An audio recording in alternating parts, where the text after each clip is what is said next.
ಇನ್ನು ಕಾಂಗ್ರೆಸ್ನವರು ಕೊಟ್ಟಂತಹ ಖಾಲಿ ಚಂಬನ್ನ ಪ್ರಧಾನಿ ಮೋದಿಯವರು ಅಕ್ಷಯ ಪಾತ್ರೆ ಮಾಡಿದ್ದಾರೆ ಅಂತ ಇವತ್ತು ದೇವೇಗೌಡರು ಚಿಕ್ಕಬಳ್ಳಾಪುರದ ಭಾಷಣದಲ್ಲಿ ಹೇಳ್ತಾ ಇದ್ರು.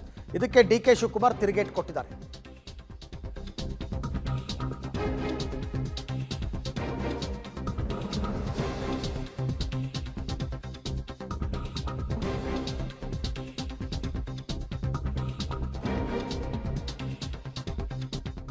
ಅವರು ಕೊಟ್ಟಿರ್ತಕ್ಕಂಥ ಖಾಲಿ ಚೊಂಬನ್ನು ಜನರ ಮುಂದೆ ಇಟ್ಟಿದ್ದೀವಿ. ಏನು ಅಕ್ಷಯ ಪಾತ್ರೆ ಅಂತಂದರೆ ಹೇಳಿ, ಖಾಲಿ ದುಡ್ಡು ತುಂಬ್ತಾ, ಹಣ ತುಂಬ್ತಾ, ಏನು ಅಂತ ಹೇಳಬೇಕಲ್ಲ ಜನರಿಗೆ. ಅಕ್ಷಯ ಪಾತ್ರೆ ಅಂದರೆ ಏನು ಅಂತ ದೇವೇಗೌಡರು ವಿವರಿಸಬೇಕು ಅನ್ನೋದು ಡಿ.ಕೆ. ಶಿವಕುಮಾರ್ ಅವರ ಆಗ್ರಹ.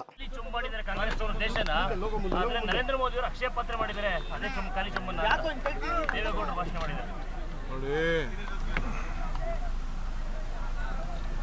ಅವರು ಕೊಟ್ಟಿರೋ ಖಾಲಿ ಚೊಂಬನ್ನ ನಾವು ಜನ ಮುಂದೆ ಇಟ್ಟಿದ್ದೀವಿ.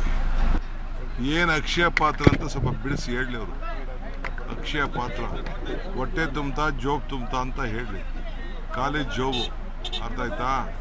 ಇದೇ ದೇವೇಗೌಡರು ಏನು ಹೇಳಿದ್ರು BJP ಬಗ್ಗೆ ಒಂದು ವರ್ಷದಿಂದ, ಅದನ್ನು ದಯವಿಟ್ಟು ತಾವೆಲ್ಲ ಮಾಧ್ಯಮದವರು, ಕುಮಾರಸ್ವಾಮಿ ಅವರಿಬ್ಬರು ಏನೇನು ಮಾತಾಡಿದ್ರು BJP ಮುಂದೆ, ಅದನ್ನು ರೀಕಾಲ್ಗೆ ಹಾಕಿ, ಯಡಿಯೂರಪ್ಪನವ್ರು ಏನು ಹೇಳಿದ್ರು ಅದನ್ನು ನೀವು ರೀಕಾಲ್ಗೆ ಹಾಕಿ.